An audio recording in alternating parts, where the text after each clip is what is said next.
The Earth was once the center of the universe. It was flat. Then it was round, and it circled the sun. It was no longer the center of the universe. It was a tiny part of the Milky Way.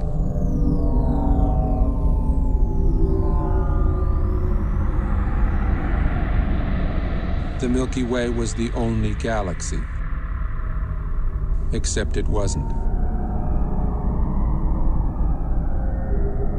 It was only one of billions of galaxies floating in space without end.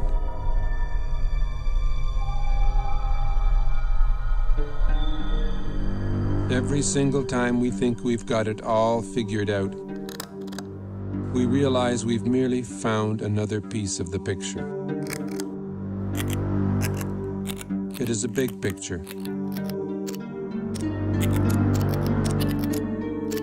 With many pieces.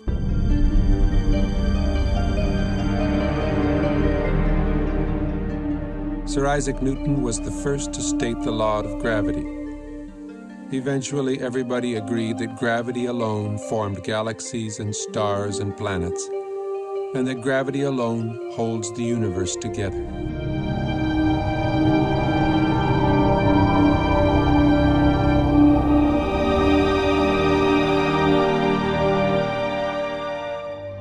Then we discovered a force 1,000 billion times more powerful than gravity.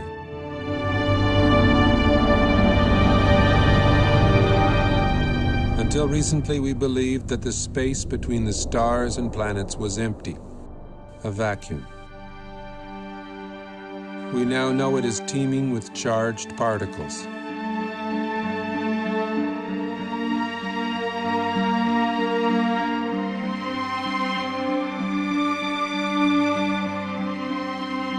We see glowing electric filaments spanning millions of light years.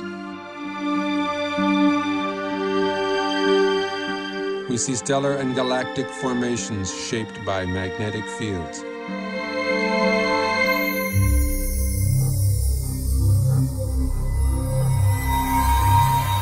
Only electric currents create magnetic fields.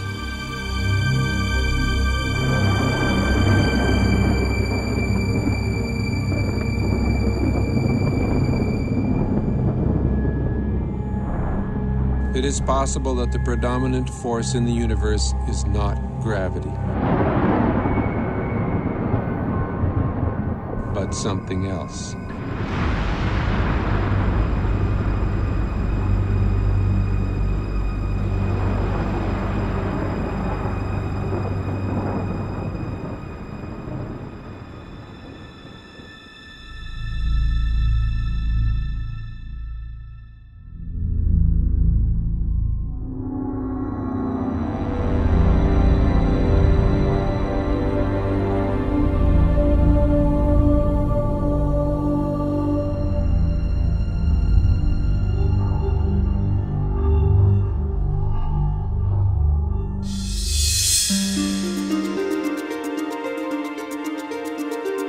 Recent discoveries in space have amazed and perplexed astronomers. Current popular theories in the sciences can neither predict nor explain the phenomena we are now observing.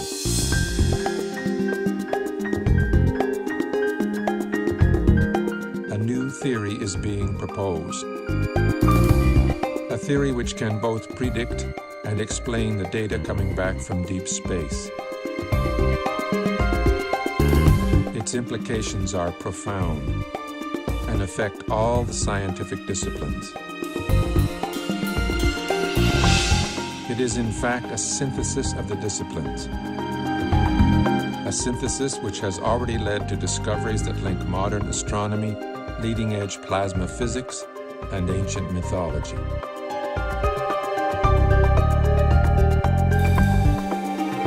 The electric model offers us a new interpretation of the workings of the universe, the history of our solar system, and even human history.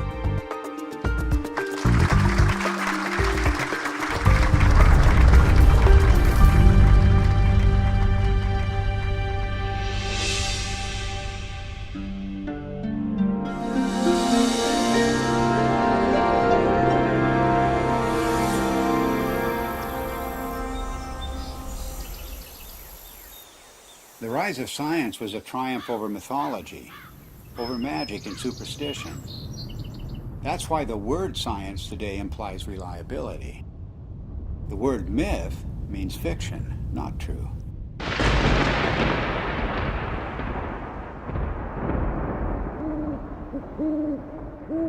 And it turns out that the key to understanding the myths is the same key that is now helping us to understand objects in deep space, to understand the workings of the physical universe. That key is electricity.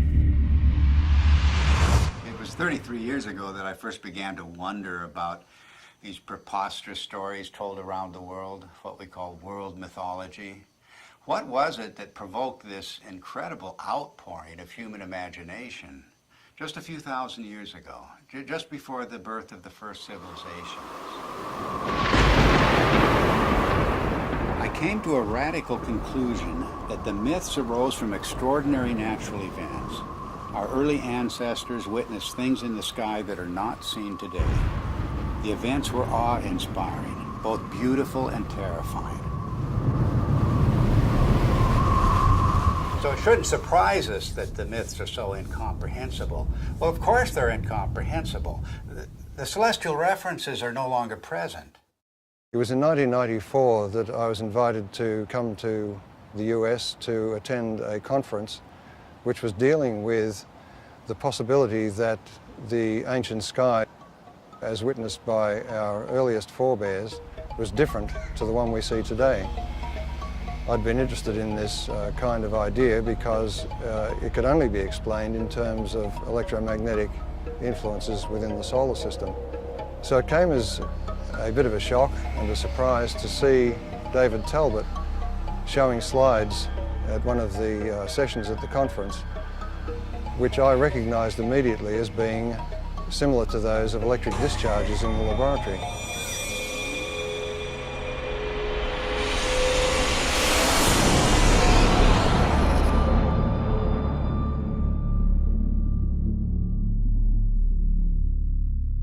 It was wonderful for me personally to come to my first Cronium meeting and hear Dave Talbot, and I still want to see some of those slides that he showed again and again and again that explained the White Crown of Egypt and the rest of these things that he showed us, all from mythology, all from thousands of years ago. These things clearly were seen by civilizations that never talked to each other from the far corners of the earth. It all just clicked together like a three-dimensional jigsaw puzzle in my mind.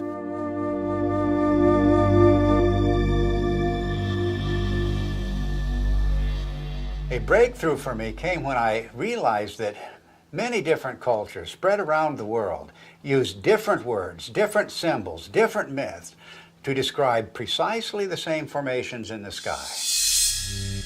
The Ouroboros, or celestial serpent biting its tail, for example, occurs on every habitable continent, but it has no ties to the world we now observe. Like all of the archetypes, it is part of an alien sky. A cosmic column rising to the center of the sky, holding aloft the wheel of heaven. And much more than a wheel, because this was the revolving cosmic temple, the city of the gods, the kingdom of heaven, always resting on the cosmic column. Then there's the image of the four rivers or pathways radiating from the center of the sky out to the boundary, the rim of the wheel. The simplest forms lead you invariably to the full story of world mythology. The hero's journey unfolds as the story of the wheel's axle. The mother goddess finds her identity in the star at the summit, the hub and spokes of the wheel.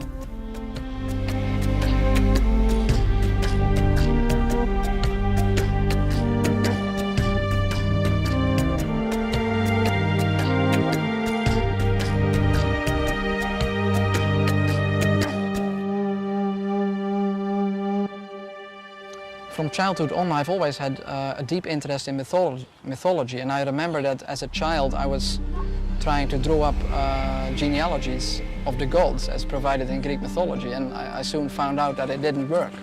Nor did anything else in mythology seem to work. There was no singular fitting explanation that would make sense of these stories.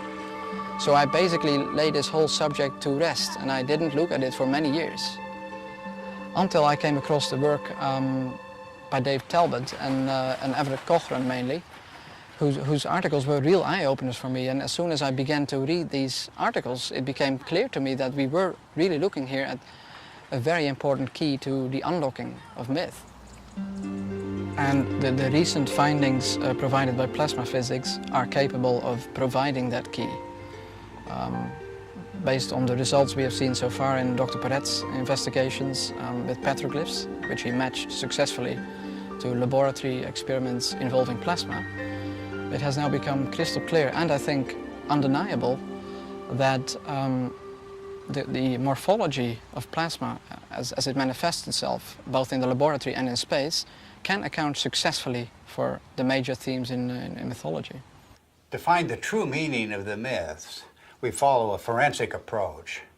The purpose is to expose the points of agreement between the different cultures, because here at the level of the archetypes, everything is unified. There are no isolated themes of myth at the level of the substructure. This is like a holograph. Follow one archetype and its links to other archetypes, and you will find one story told around the world.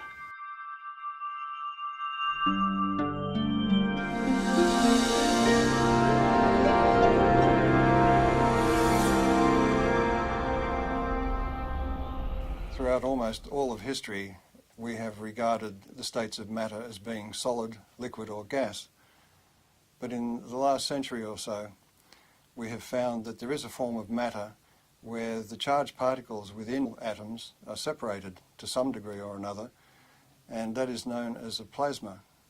It is the fundamental state of matter. It was not until the second half of the 20th century that we came to realize the role of plasma in the universe. And this has changed the picture of space completely. Not long ago, we thought of the physical universe as being constituted fundamentally of nothing more than atoms and empty space. But a plasma includes at least a percentage of charged particles, protons and electrons, that are not bound to any atomic structure. And plasma is an excellent conductor. Electrons will move efficiently in the direction of charge equalization, and that's an electric current, of course. Now, the reason why we see magnetic fields everywhere we look in space is because electric currents produce magnetic fields, and only electric currents produce magnetic fields. But astronomers working only with gravitational equations did not anticipate the discovery of pervasive magnetic fields in deep space.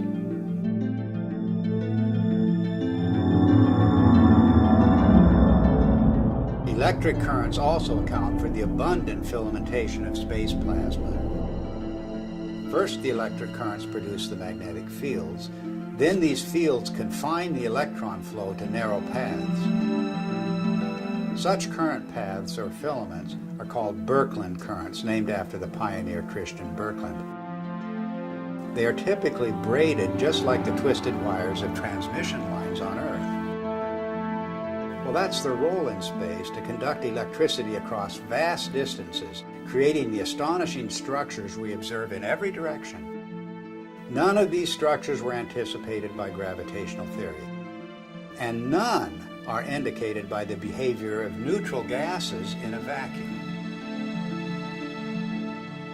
In any theory of the universe, plasma is extremely important because it has been found since the space age that it makes up 99.99% of the visible universe.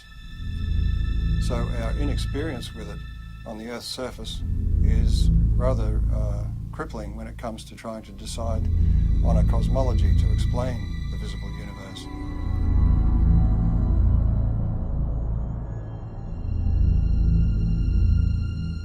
Now, plasma behaves rather oddly compared to normal matter, the matter we find, the solids, liquids and gases on Earth.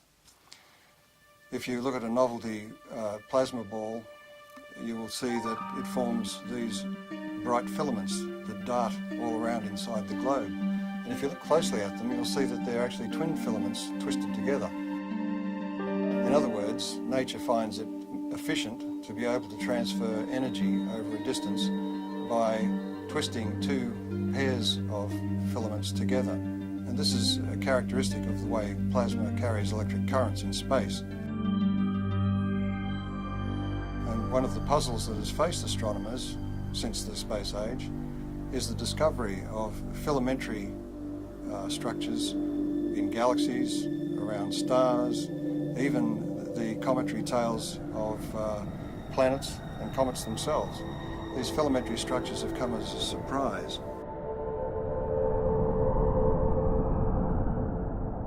We now have plasma physicists who are doing important experiments in laboratories around the world, and one of the virtues of plasma experiments is that they can be scaled over an enormous number of magnitudes. In other words, a discharge phenomenon that may be seen in the laboratory that occupies only a few centimetres can be scaled up to the size of a galaxy, and you will see the same structures. Now, this introduces a new area into cosmology where we can do experiments on Earth which can verify our ideas, our theories about how the rest of the universe works. Some of the natural consequences of electrocosmology are the patterns that we see, both in the laboratory and in the sky.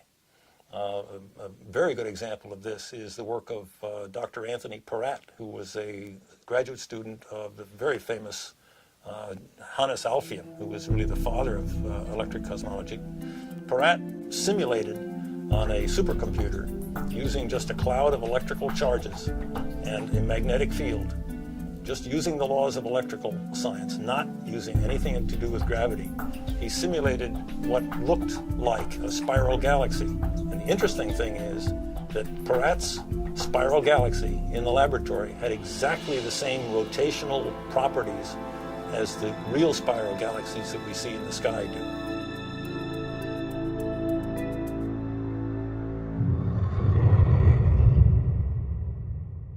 Plasma was named by Irving Langmuir because of its lifelike qualities. In other words, the similarity to blood plasma gave rise to the term plasma now used in the sciences. Well, this has incredible meaning for us because of the nature of the metamorphosing. The God who is now an eagle, now a serpent or dragon, now a leonine figure with long flowing hair. These figures take on a whole new meaning when we can interpret them with the benefit of plasma science.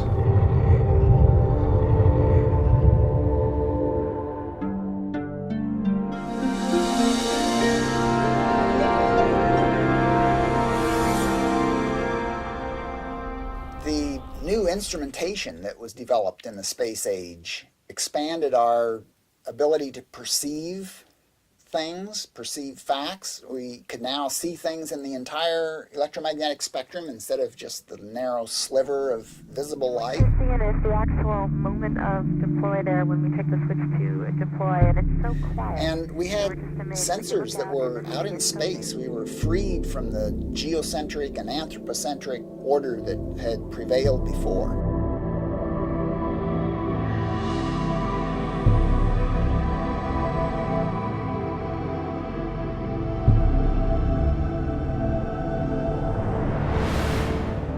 We've got a whole new universe, and the theoreticians are still trying to look at it through, a friend of mine says they're peering through the wrong end of the telescope and telling us what they imagine they see.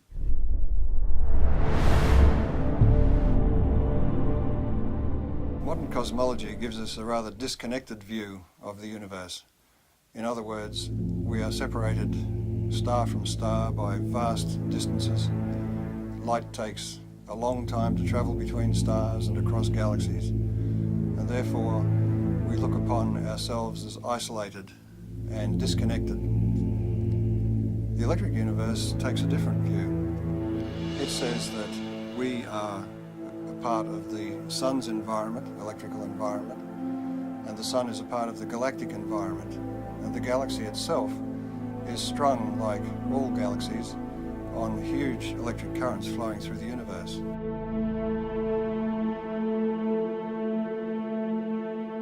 One of the typical questions that plasma cosmologists hear all the time is, how do you know what's out there in space? How do you know there's electricity out there in space? Is there energy out there in space? Why should we consider anything more than gravity? And the answer is that through the years, we've used optical telescopes, but recently we have what are called radio telescopes, and we've broadened the spectrum that we can look at the sky with.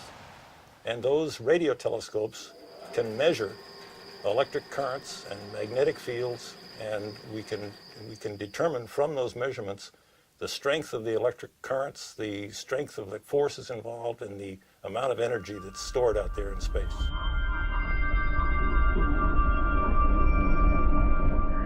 The two major pillars of modern cosmology are based on the theories of relativity and quantum theory, and yet, as Einstein himself noted, the two are incompatible. And that may be because the theories of relativity deal with matter as if its only consequence is the bending of space. The electric universe, on the other hand, deals with the electrical structure of matter at the subatomic level and then works its way up through living systems, if you like, planets, stars, galaxies, and the entire universe, and shows that it is the electrical structure of matter that forms the amazing shapes we see in deep space.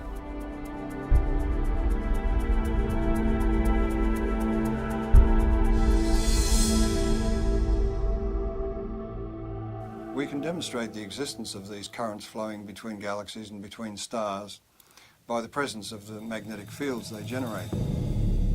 Magnetic fields are threaded through space at all dimensions, within the solar system, on the surface of the sun, between stars, and within galaxies, and even between galaxies. Now, a magnetic field can only be generated by electric currents. So, in other words, to continue that magnetic field for any length of time requires that there be electrical power input into those magnetic fields. And that raises the whole question of where does this power come from?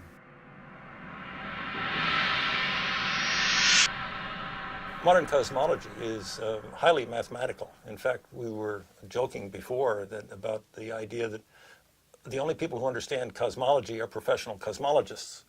The basis of cosmology, really, if you hunt for it, lies in Einsteinian relativistic mechanics. And when Einstein promulgated his ideas, he totally and completely ignored anything electrical. And so the modern cosmology, with all of its ideas of omega and expanding universe and inflation theory and the Big Bang and all the rest of it, are predicated on a foundation which ignores almost half of man's knowledge about the way the universe works, which is electricity.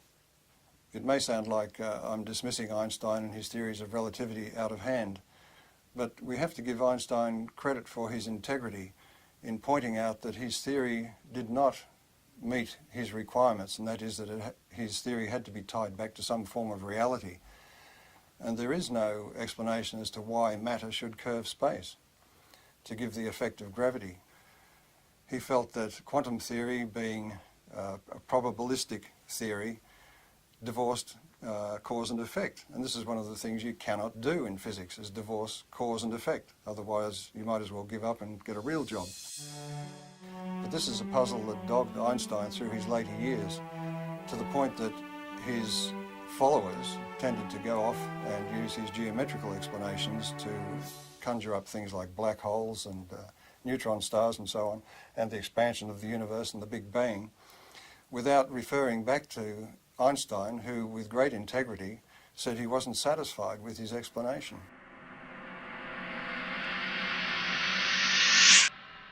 One of the problems faced by astronomers after the space age began was to explain the discovery of very concentrated outbursts of energy in deep space. And that meant for them, since gravity is the only driving force available to them, that they required an infinite concentration of mass, because gravity is an infinitely weak force.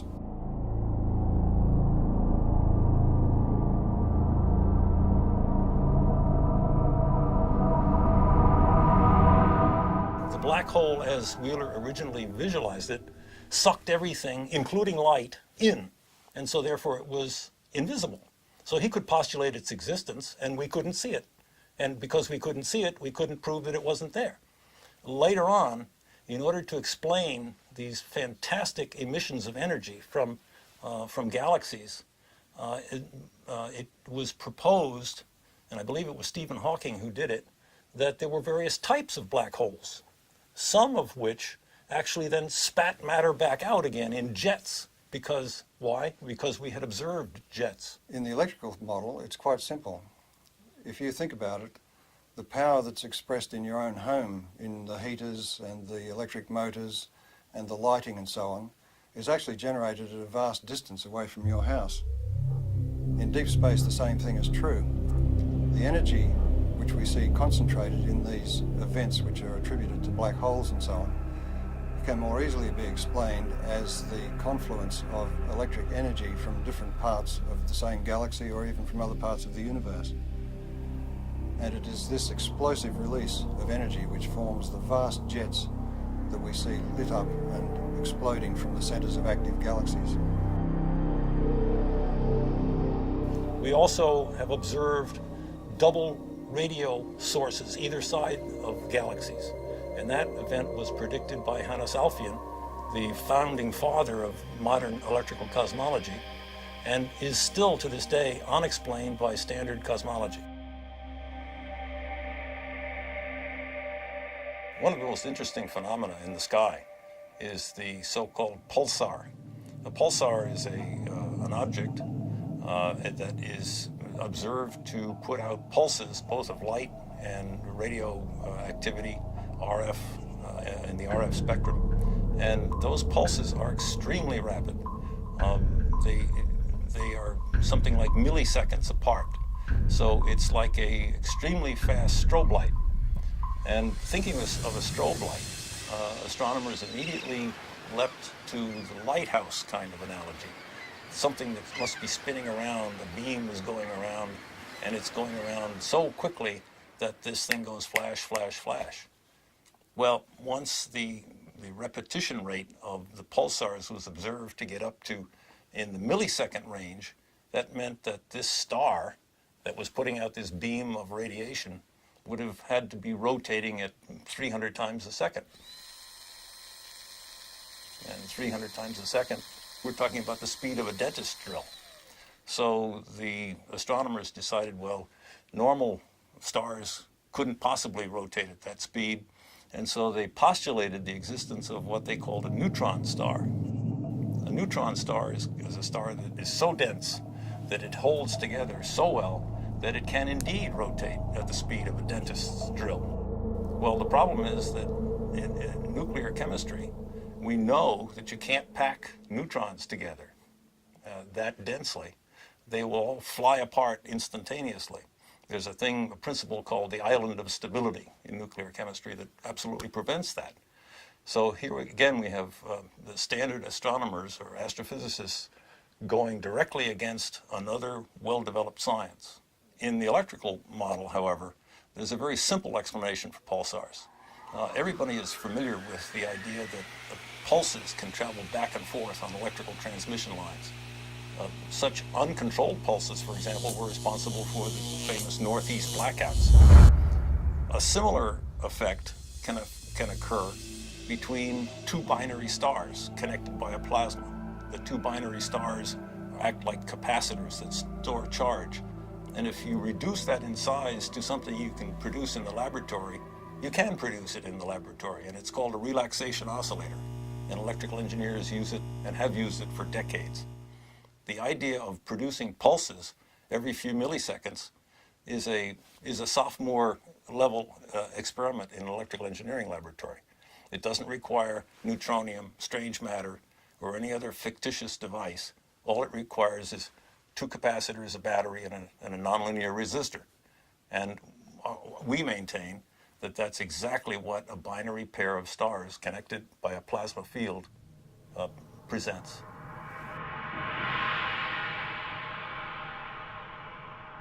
A typical ion in the solar wind, hydrogen nucleus, moving about 20 kilometers per second, which is relatively slow for the ions in the solar wind, in the magnetic field of the sun, experiences potentially magnetic forces that are something like 10 million times the strength of the gravitational force on that same ion from the sun.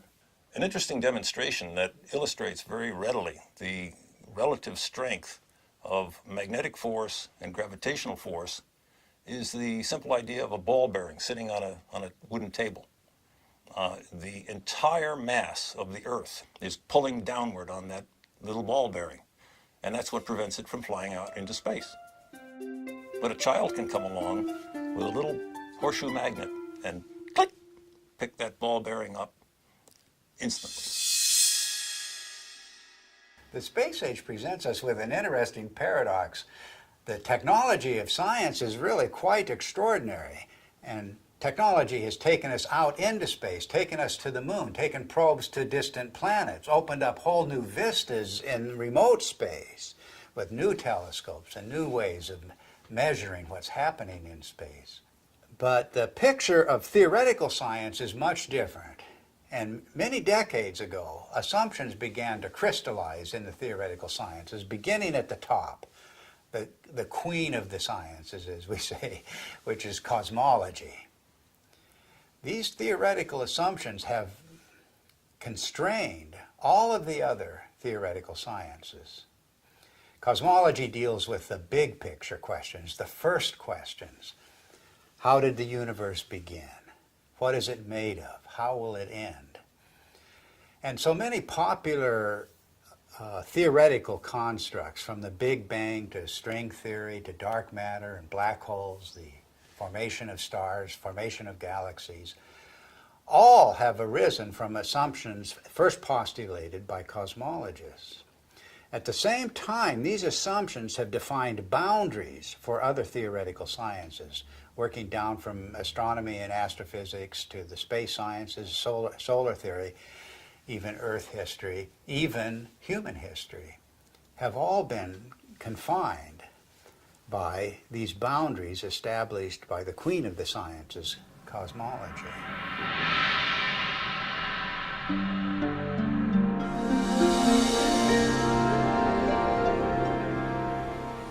The sun just dominates our sky as the source of light and warmth and life itself on Earth.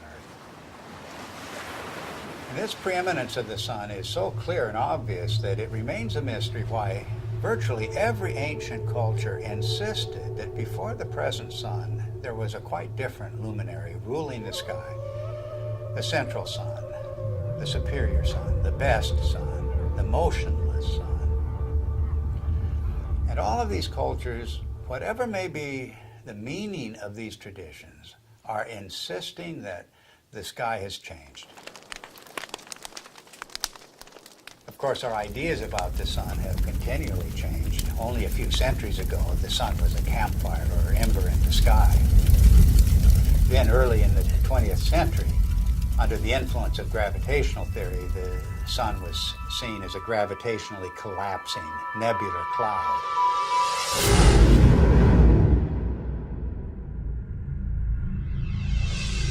In the atomic age, astronomers began to visualize the sun in terms of a nuclear furnace hidden at its core. But now we're in the age of plasma science, with discoveries of the electric currents in space. And it's inconceivable that these discoveries would not change the picture of the sun again. Plasma cosmologists have been able to demonstrate experimentally and also in the supercomputer that galaxies are an electrical phenomenon, which raises the question about stars, and in particular our own sun, which is the closest star to the Earth, of course. Any theory of the sun has to explain how it could continue to burn for billions of years and also explain its present size. based on its known mass. And of course, as soon as nuclear energy was discovered, it was grasped immediately as the energy source of the sun. But all of that assumes that the sun is disconnected and an isolated body, and that it must consume itself over its lifetime to provide the heat and light that we receive from it. But if the sun is connected to the rest of the galaxy in an electrical sense, it doesn't require to burn itself at all. And the energy that we receive is actually being received from the galaxy, and the sun is acting as a focus for that energy.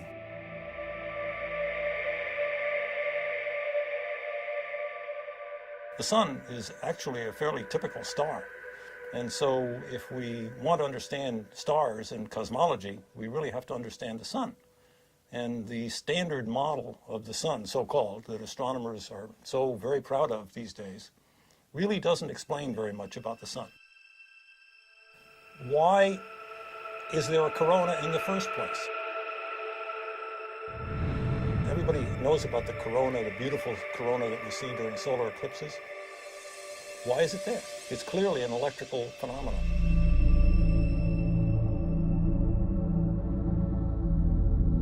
One of the greatest puzzles about the sun has been, with a surface temperature of 6,000 degrees, high above that surface we have temperatures of millions of degrees. And the question has been, how do we get the energy from the center of the sun somehow past that surface to heat the upper atmosphere of the sun to millions of degrees? In the electric model, you don't have that problem, because if the energy is arriving from outside the sun, the first place you expect to see that energy expressed is above the sun in its tenuous atmosphere. And that is the place where particle acceleration occurs, and the apparent temperature goes very high indeed, up into the millions of degrees.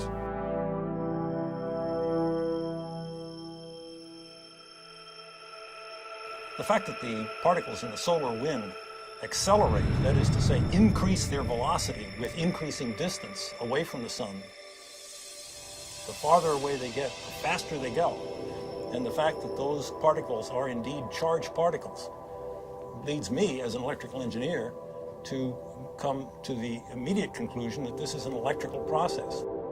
In the solar model, think of the sun as being a positive anode, very high voltage body that obviously would emanate an electric field. And if you put a charged particle in an electric field, it will accelerate. That's the way we accelerate particles here on Earth. It's the way every physicist and electrodynamicist has ever increased the velocity of a charged particle, is put it in an electric field. One of the features we observe on the sun, which have no business being there, according to the standard model, are sunspots. The most significant thing about a sunspot is the fact that the center of the sunspot is dark. And if the sun is trying to radiate energy from its core into space, we should expect that it is bright. And if you think about that umbra, that darkest place in the center of sunspots, that's the place where we can see deepest into the sun. And just consider the fact that at that point where we can really see down into the sun, that's the absolute coldest place that we are able to measure. If the center of the sun is really a nuclear fusion furnace, it should be the hottest because we're closest to the source, and it's not the case. If you ask any astronomer, why are there sunspots? Why are the umbra dark? They will blame it on some sort of warped, twisted magnetic fields. They will say that it has to do with the solar dynamo, all of which lurk unseen like a big genie somewhere below the surface. These phenomena are only to be expected if the sun is electrical in nature. Astrophysicists make the claim that the solar fusion model has indeed been tested in the laboratory, and nothing really is further from the truth. Although each of the steps involved in the hydrogen to helium fusion reaction have indeed been verified experimentally, the overall experiment, the overall reaction, has never been produced in a continuous laboratory experiment. Continuous hydrogen to helium fusion has not been attained in the lab. The strength, in fact, of the electric cosmology is that indeed all of the mechanisms that the electrical people talk about have indeed been verified over decades, in fact, at least a century, in the laboratory. The plasma scaling is well known, and plasma and electrical experiments have verified every step of the way.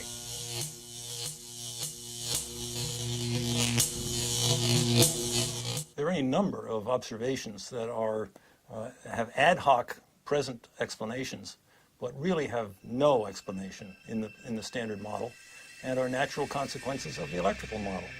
For example, heavy elements, the solar spectrum, the neutrino deficiency, the neutrino variability, solar atmosphere, differential rotation by latitude, differential rotation by depth, equatorial plasma torus, sunspots, sunspot migration, the sunspot penumbra, and the sunspot cycle itself. Magnetic field strength, the even magnetic field, helioseismology, the solar density, and the changing size. All of the observations that in that list are natural consequences of the electrical sun model. Standard astronomers tend to pass them off as being inconsequential difficulties that will eventually someday be solved. I maintain, and so do our colleagues here, that these are not inconsequential, but are rather death blows to the solar fusion model, because they are important. They're not secondary. They're primary falsifying observations for that failed nuclear fusion model. What I find so fascinating about the electric model of the sun is not just that it's a challenge to long-standing theory, but that it opens the door to the ancient world, to an electric sky. The electromagnetic phenomena that we now observe on the surface of the sun and in the vicinity of the sun are direct pointers backwards to the plasma formations that were seen above the ancient sky worshippers.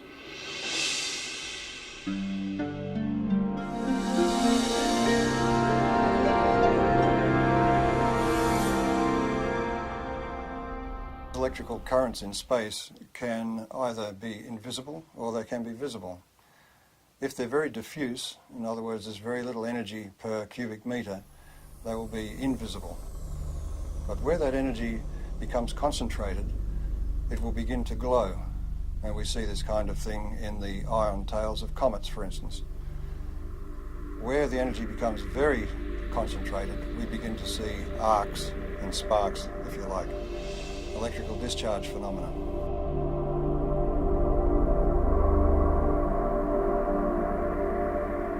The standard theory of comets comes from the view that the solar system was formed from a rotating cloud of gas and dust, and that the planets, in some fashion as yet unexplained completely, formed from most of that gas and dust, but there were leftovers. And the leftovers are beyond sight, outside the solar system, in a hypothetical Oort cloud, as it's called. We have no observational evidence for such a cloud.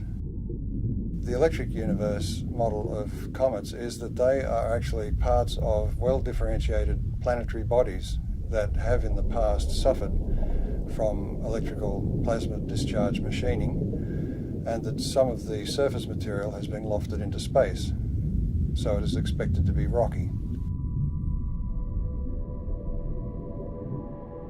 The second thing is that because comets trace an elongated orbit, both away from the sun and towards the sun, in that trajectory, its charge changes, its voltage changes. Since it spends most of its time in the outer solar system, the voltage that it has reflects the voltage in the outer solar system.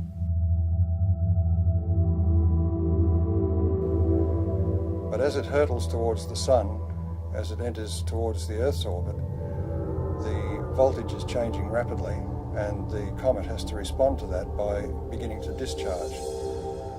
And that's where we see the familiar cometary phenomena of the coma and the various tails that it produces. This creates a very distinct difference between the two models, the standard model of a comet, which is supposed to be dust and ice left over from the formation of the solar system, and the electrical model, which says that a comet is an electrical body which begins to discharge as it enters the inner solar system. Ever since we've begun to look at comets in close-up, and Halley was the first one that was observed by several spacecraft close-up, it was found to astronomers' surprise that the material coming off the comet was coming in discrete jets and seemed to be coming from what looked like circular areas on the crater. But the imagery wasn't sufficiently sharp to be able to tell exactly what was going on. This required the standard model to come up with an idea that maybe the surface of the comet is coated in black tarry substance or something which was preventing the material from just evaporating from the surface and forming jets as it burst through the surface. But when later images were looked at as we passed other comets, it was found, to astronomers' amazement, that they were seeing very sharp relief. It wasn't like a melted ice cream, it was looking like a piece of heavily cratered rock. Now this fits the electric model of the electrical discharge birth of such a body. In other words, there's very little distinction between an asteroid and a comet other than its orbit. It was in this context that I looked at Comet Tempel 1, which was chosen as the target for an impact. And the idea was that the impact would create a small crater which could then be photographed by the passing spacecraft, and we could determine whether the material was ice or dust or rock based on the size of the impact crater. It seemed to me that if this comet was a charged body, there would be several other effects that were unexpected. Principally, as a metal copper object approached the comet, there should be an electric discharge to that copper projectile. In other words, there would be an initial flash, and then there would be the impact itself. And the impact, I suggested, would be far more energetic than was expected, because it would tend to concentrate the electrical discharge in the area of the impact, and also it may change the nature of the jets nearby. So it was with great interest I awaited the results of the impact and watched it on television. Before the impact, the astronomers in the assembled control room were worried that they wouldn't see anything, that the impact would result in a very small puff of dust, and that would be the end of it. So when the impact occurred, they were surprised by two things. One was that there was an initial flash, followed by the main impact, which was so energetic that some of the sensors were almost swamped, and the passing spacecraft was unable to achieve its primary aim, which was to photograph the crater. A part of the surprising brightness of the dust released from the impact with Comet Tempel 1 was due to the fact that it was so intense and so widespread. And one of the initial findings was that it seems to be very finely divided dust. Now this is the same thing that was found at Comet Halley, and it was a surprise then, so it's rather surprising that they are surprised once more. The point is that an electrical discharge on the surface will release material, dusty material, very finely divided. It's a technique that's used in sputtering of metals onto, for instance, astronomical mirrors. So this production of very fine dust is to be expected in the electrical model. But in the standard model, you are asking ices to evaporate or to sublimate, and in doing so to drive off pre-existing dust grains. So there's no way that the dust can be finely divided. It will be in its pristine state. So the production of this great cloud of very fine dust is rather inexplicable in the standard model. The electrical model of comets was driven for several people by Velikovsky's challenge that the solar system had electromagnetic forces to be taken into account. And one of the early pioneers in addressing this issue of are comets an electrical phenomenon was Ralph Jurgens. When he proposed the electrical model of the sun, it implied that all bodies in the solar system must have, to some degree, a cometary appearance or a cometary effect associated with them.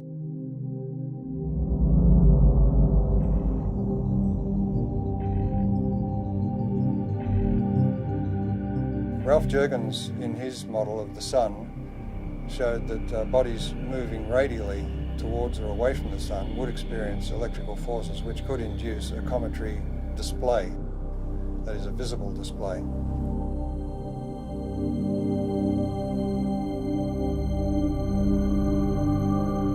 Also working in later years with Ralph Jurgens was Dr. Earl Milton, and he made some predictions and statements about the impact of Comet Shoemaker-Levy 9 fragments with Jupiter.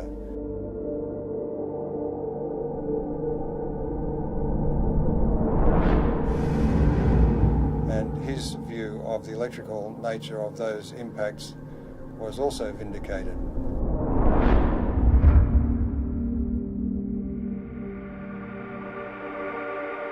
In the electrical model of the solar system, anybody moving away from or towards the sun at any great rate, for example like a comet, will experience electrical effects which result in a cometary appearance, and that could apply to a planet. Now Velikovsky, in his research, found that Venus was described as a stupendous comet at some point in ancient times. So it was very gratifying for him to be able to announce at the conference in 1974 that astronomers had discovered what they called a cometary tail of Venus. Some years later, it was announced that it was discovered that stringy things were coming from Venus. And of course, this was confirmation to the electrical model because plasma currents flow in strings. This discovery of a cometary aspect of Venus raises the issue of the intense heat we find on Venus. That intense heat is not well explained at all by any idea that the planet is somehow a twin of the Earth's. It raises the distinct possibility that Venus has had a far more dynamic history than we've been taught.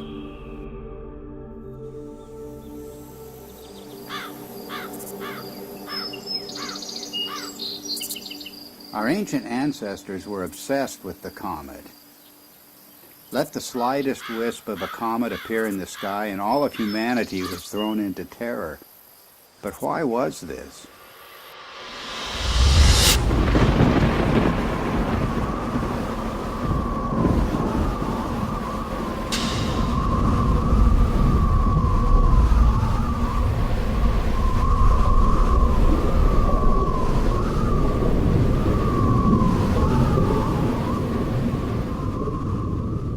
It was cosmic catastrophe that inspired the ancient words and phrases for the comet. The comet was the torch of the sky, the sword hanging over the world, the spiraling serpent or dragon, the spiraling sidelock or ribbon. The angry or lamenting goddess soaring across the sky, her hair disordered and blowing in the wind. Anyone exploring the roots of the ancient comet fears is going to run into the work of Immanuel Velikovsky, the controversial theorist who suggested that, well, there's a reason for the fears of comets around the world.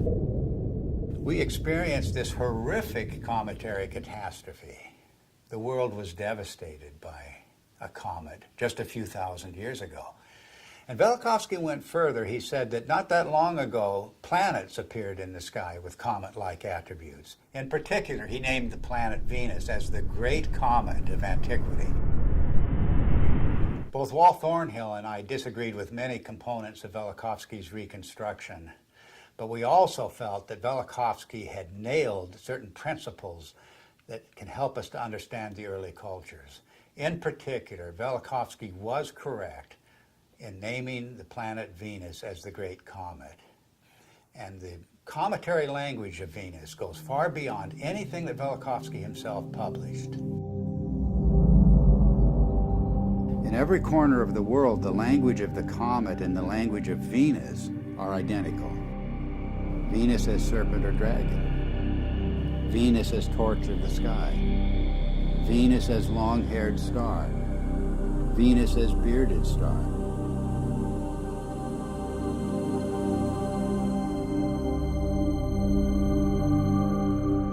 The Sumerian goddess Inanna was identified as Venus. She was the Lady of Life. But in her terrible aspect, she became a dragon-like flame in the sky.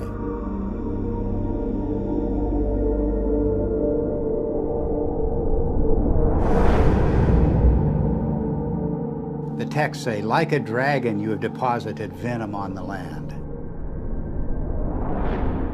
raining the fanned fire down upon the nation.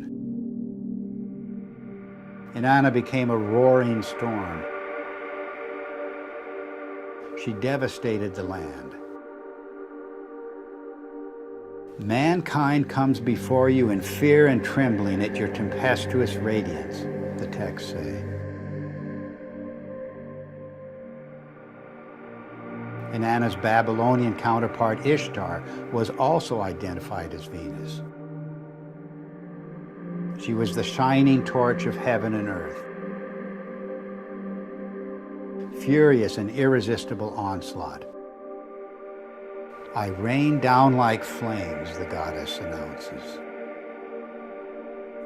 The Egyptian goddess Sekhmet has the same attributes. She takes the form of the fiery Uraeus serpent. She becomes a flame of fire in her tempest, a star scattering its flame and fire. Sekhmet herself says, the fear of me is in their hearts, and the awe of me is in their hearts. No one at all can approach her, the coffin texts say. The streams behind her are flames of fire. The astonishing fact is that goddesses everywhere exhibit this terrifying and cometary aspect. The Canaanite Inat, the Hindu Kali and Durga, the Greek Aphrodite, Athena, Medusa, and countless others. And of course you can add numerous counterparts in the New World, from the Incan goddess Chaska to the Aztec goddess Xochiquetzal to the legendary Nokomis of North American Indian tribes. The serpent or dragon is an unexplained mythical archetype. There's nothing like it anywhere in the biological world. And yet the same recurring features will be found in cultures the world over. The dragon's disheveled hair and shaggy beard. Its knotted aspect, and its worldwide appearance as entwined twins.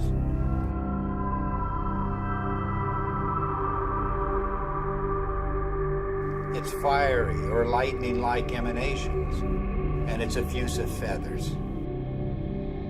In all of the ancient serpent or dragon images, it's the luminous, filamentary, braided, spiraling, metamorphosing, and destructive aspects that stand out. The very traits of high-energy plasma discharge. The attributes of these mythic monsters remain unexplained only until we see the hairy and feathery attributes of the electric arc in the laboratory. We see precisely the same thing in enhanced images of the comet's tail. And we see the same thing in the comet-like discharges of distant nebulas. Gases in a vacuum don't behave this way, but electrified plasma does.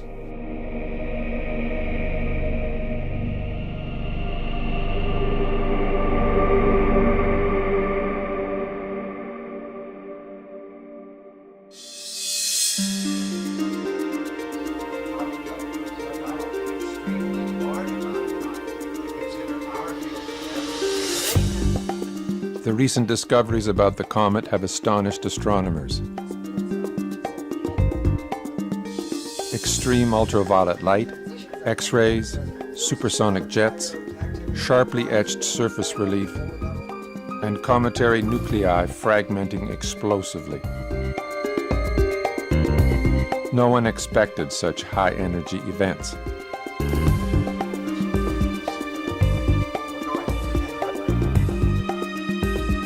The electric model proposes that the comet is a charged object moving through an electric field. This would explain these phenomena. But what is creating the electric field? Suddenly, everything changes. And we are talking about an electric sun, electric stars, and electric cosmology, and a whole new way of looking at how the universe works.